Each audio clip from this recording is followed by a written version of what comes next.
Hello students, আশা করছি তোমরা সকলেই ভালো আছো। তোমরা যারা ক্লাস 9 এ পড়ো, তোমাদের দ্বিতীয় ইউনিট টেস্টের একটি সম্পূর্ণ সাজেশন ভিডিও নিয়ে চলে এসেছি এই ভিডিওতে। এর আগের ভিডিওতে তোমাদের সেট 1 দিয়েছি ইতিহাস বিষয়ের, আজকে তোমাদের সেট 2 দেবো ইতিহাস বিষয়ের, ঠিক আছে? তোমরা যারা আগের ভিডিও দেখোনি তোমরা অবশ্যই সেট 1 এর এই সমস্ত এমসিকিউগুলো দেখে নাও। আজকে তোমাদের সেট 2 এর সমস্ত 2 মার্কসের প্রশ্নগুলো দিয়ে দেবো। দেখে নাও তোমাদের প্রথম প্রশ্ন কি আছে। এপ্রিল থিসিস কি? 1971 সালে রাশিয়ার নেতা ভ্লাদিমির লেনিন পেট্রোগ্রাদে ফিরে এসে যে রাজনৈতিক কর্মসূচি ঘোষণা করেন তাকে এপ্রিল থিসিস বলা হয়। এতে তিনি যুদ্ধ বন্ধ, জমি কৃষকদের হাতে দেওয়া এবং শ্রমিকদের ক্ষমতা প্রতিষ্ঠার কথা বলেন। তারপরে দেখে নাও পলিশ করিডোর কি?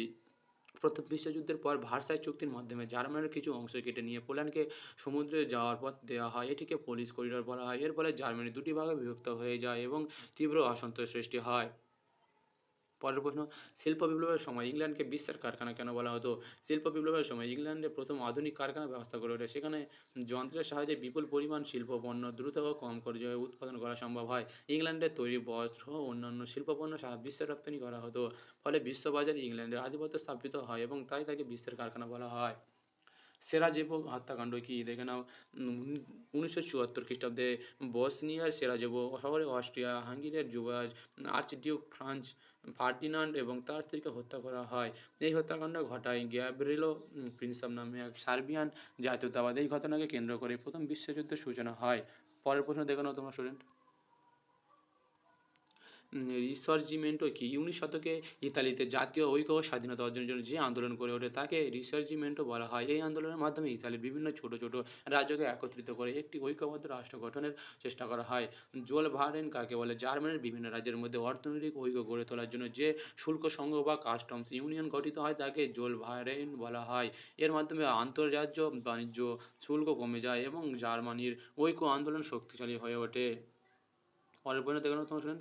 রক্তাক্ত রবিবার বলতে কী বোঝায়? 1905 খ্রিস্টাব্দে রাশিয়ার সেন্ট পিটার্সবার্গ শহরে শ্রমিকরা শান্তিপূর্ণভাবে জারের কাছে দাবি জানাতে গেলে সৈনিকরা তাদের উপর গুলি চালায়। এতে অনেক মানুষ নিহত ও আহত হয়। এই ঘটনাকে ইতিহাসে রক্তাক্ত রবিবার বলা হয়। ইউরোপীয় সমাজতন্ত্রবাদী কাদের বলা হয়?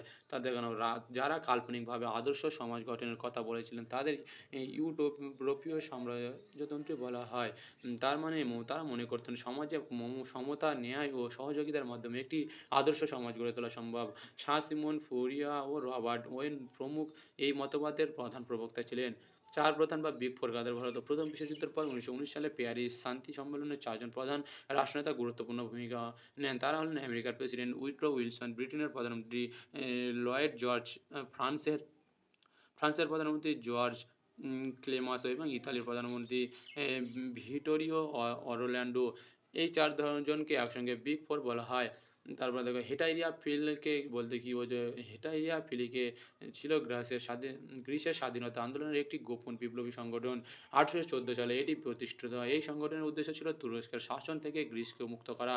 এনইপি কথার অর্থ কী? এটি কে প্রবর্তন করেন? এনইপি এর পুনরূপ হলো নিউ ইকোনমিক পলিসি বা নতুন অর্থনৈতিক নীতি। 1921 সালে রাশিয়ার নেতা ভ্লাদিমির লেনিন এই নীতি প্রবর্তন করেন। এর উদ্দেশ্য ছিল রাশিয়ার অর্থনৈতিক ব্যবস্থা পুনরুদ্ধার করা। তারপরে ভারতের প্রথম কবে কোথাও রেলপথ চালু হয়? উত্তরে কেন তোমরা শুনেন। ভারতের প্রথম রেলপথ চালু হয় 1853 খ্রিস্টাব্দে। এটি মুম্বাই থেকে থানে পর্যন্ত চালু করা হয়। এই রেলপথটি ছিল প্রায় 34 কিলোমিটার দীর্ঘ। ত্রিশক্তি মৈত্রী হবে কাদের মধ্যে স্বাক্ষরিত হয়? ত্রিশক্তি মৈত্রী 1882 খ্রিস্টাব্দে স্বাক্ষরিত হয়। এটি জার্মানি, অস্ট্রিয়া, হাঙ্গেরি এবং ইতালির মধ্যে গঠিত হয়। প্রথম বিশ্বযুদ্ধের আগে এই তিনটি দেশ পারস্পরিক সহযোগিতার জন্য এই মৈত্রী চুক্তি করেন। পরের প্রশ্ন দেখে নাও তোমরা স্টুডেন্ট। কার্লসবার্গ ডিগ্রি বলতে কী বোঝো? 1819 খ্রিস্টাব্দে অস্ট্রিয়ার নেতা মেটারনিচ জার্মানির বিভিন্ন রাজ্যে যে দমনমূলক আইন চালু করেন তাকে কার্লসবার্গ ডিগ্রি বলা হয়। এর মাধ্যমে বিশ্ববিদ্যালয় ও সংবাদপত্রের উপর কঠোর নিয়ন্ত্রণ আরোপ করা হয়। এই আইনের উদ্দেশ্য ছিল জাতীয়তাবাদ ও বিপ্লবী আন্দোলন দমন করা। ফ্যাক্টরি প্রথা কী? শিল্প বিপ্লবের সময়ে যন্ত্রের সাহায্যে বড় বড় কারখানা উৎপাদন করার যে পদ্ধতি চালু হয় তাকে ফ্যাক্টরি প্রথা বলা হয়। এই ব্যবস্থায় অনেক শ্রমিক একসঙ্গে একটি কারখানায় কাজ করত। এর ফলে উৎপাদন দ্রুত ও বেশি পরিমাণে হয়। পরের প্রশ্ন, ঘেটো কী? ঠিক আছে? ঘেটো বলতে এমন একটি নির্দিষ্ট অঞ্চল বা বসবাসের স্থানকে বোঝায় যেখানে কোনো বিশেষ জাতি বা সম্প্রদায়ের মানুষদের আলাদা করা থাকতে বাধ্য করত। ইউরোপে বিশেষ করে ইহুদিদের শহরের একটি নির্দিষ্ট এলাকায় সীমাবদ্ধ করে রাখা হতো এবং সেই এলাকায় ঘেটো বলা হতো।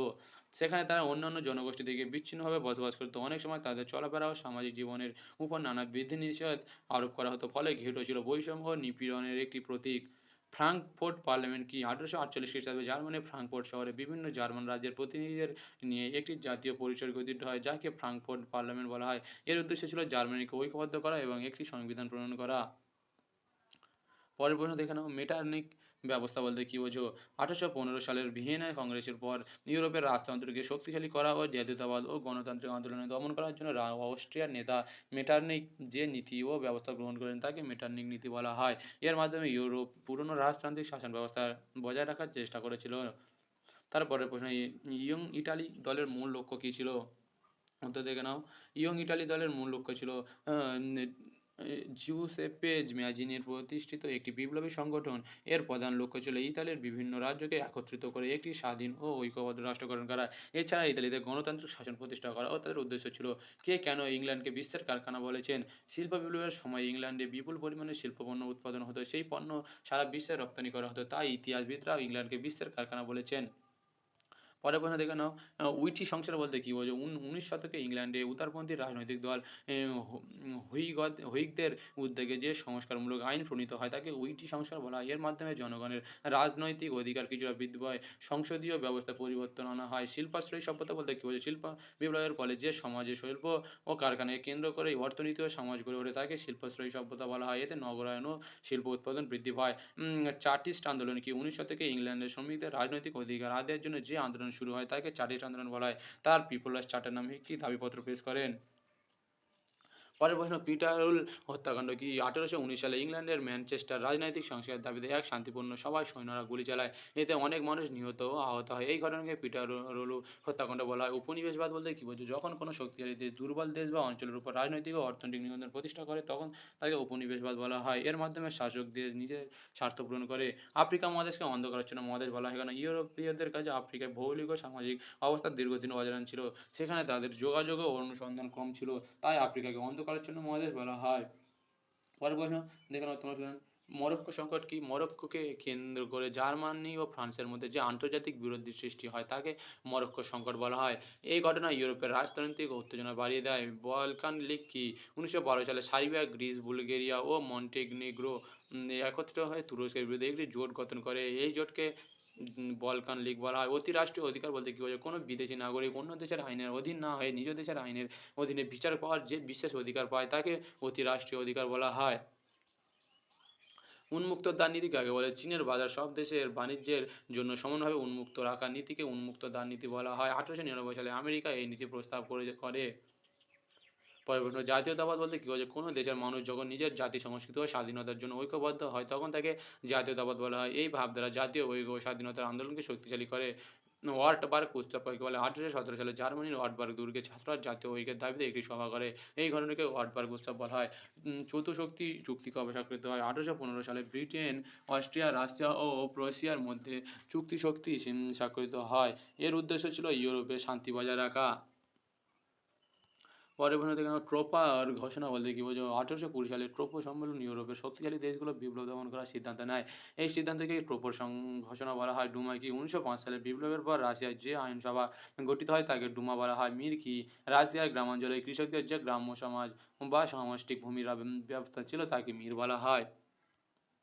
পরের প্রশ্ন, মনোরো নীতি কি? ১৮২৩ সালে আমেরিকার প্রেসিডেন্ট মনোরো ইউরোপীয় শব্দগুলোকে আমেরিকা মহাদেশে হস্তক্ষেপ না করার নীতি ঘোষণা করেন। এই নীতিকে মনোরো নীতি বলা হয়।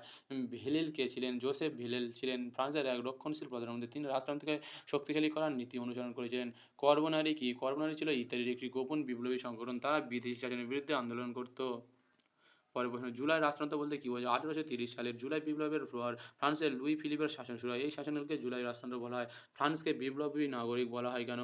দেখে নাও, ফ্রান্সে বহু গুরুত্বপূর্ণ বিপ্লব সংঘটিত হয় যেমন ১৭৮৯, ১৮৩০ ও ১৮৪৮ সালের বিপ্লব। এই কারণে ফ্রান্সকে বিপ্লবের দেশ বা বিপ্লব নগরী বলা হয়। নিহিলিস্ট আন্দোলন কি? উত্তর দেখে নাও, ১৯ শতকে রাশিয়ায় জারের স্বৈরাচারী শাসনের বিরুদ্ধে যে বিপ্লবী আন্দোলন গড়ে ওঠে তাকে নিহিলিস্ট আন্দোলন বলা হয়। পরের প্রশ্ন, ৭ সপ্তাহের যুদ্ধ কোনটি? ১৮৬৬ সালে প্রুশিয়া ও অস্ট্রিয়ার মধ্যে যে যুদ্ধ হয় তা ৭ সপ্তাহ স্থায়ী ছিল। তাই এটিকে ৭ সপ্তাহের যুদ্ধ বলা হয়। পরের প্রশ্ন, মুক্তিদাতা জার কাকে বলা হয় এবং কেন বলা হয়? রাশিয়ার জার দ্বিতীয় আলেকজান্ডার মুক্তিদাতা জার বলা হয়। তিনি 1861 সালে রাশিয়ার দাসপ্রথা ও ভূমিদাস প্রথা বিলোপ করেছিলেন। লুডাইট আন্দোলন কি? শিল্প বিপ্লবের সময় ইংল্যান্ডের কিছু শ্রমিক যন্ত্রের কারণে কাজ হারানোর ভয়ে যন্ত্র ভাঙচুর শুরু করে। এই আন্দোলনকে লুডাইট আন্দোলন বলা হয়। এটি মূলত শ্রমিকদের প্রতিবাদ আন্দোলন ছিল। শিল্প বিপ্লবকে বিপ্লব বলা হয় না কেন? শিল্প বিপ্লবের ফলে উৎপাদন পদ্ধতি, অর্থনীতি ও সমাজ বড় পরিবর্তন করে যন্ত্রের ব্যবহার শুরু হয় এবং কারখানা ব্যবস্থা গড়ে ওঠে। এই ব্যাপক পরিবর্তনের জন্য একে বিপ্লব বলা হয়। এনক্লোজার কি? এনক্লোজার বলতে ইংল্যান্ড যে চাষের জমিকে বেড়া দিয়ে ব্যক্তিগত মালিকানায় নেওয়ার প্রথাকে বোঝায়। এর ফলে অনেক কৃষক জমি হারায়। পরে তারা শহরে এসে কারখানায় শ্রমিক হিসাবে কাজ করতে শুরু করে। দেখো স্টুডেন্ট, আজকে তোমাদের সেট 3 দিলাম, পরে আজকে সেট 2 দিলাম, এরপরে তোমাদের সেট 3 দেবো। তোমরা যারা নতুন চ্যানেল সাবস্ক্রাইব করে নাও, আর যারা সেট 1 দেখো নি অবশ্যই দেখো। আর এই সেট 1 সেট 2 এর সমস্ত প্রশ্ন উত্তরগুলো তোমরা মুখস্থ করো। আর ভিডিওটি ভালো লাগলে, তোমাদের যদি উপকার মনে হয়, তোমরা একটা লাইক করে দিও। আর কমেন্টে জানিও তোমাদের কোন ভিডিওটি আগে লাগবে। তোমাদের সম্পূর্ণ সব ফ্রিতে দিচ্ছি, ঠিক আছে? ওইগুলো অনেক কষ্ট করে তৈরি করা হয়েছে, বিভিন্ন স্কুলের প্রিভিয়াস ইয়ারের প্রশ্নপত্র অ্যানালাইজ করে তারপরে তৈরি করা হয়েছে প্রশ্নগুলো। তাই এর মধ্যে থেকে অনেক প্রশ্ন তোমাদের পরীক্ষা আসবে। তাই তোমরা অবশ্যই চ্যানেলটি সাবস্ক্রাইব করে নিও। আর ধন্যবাদ।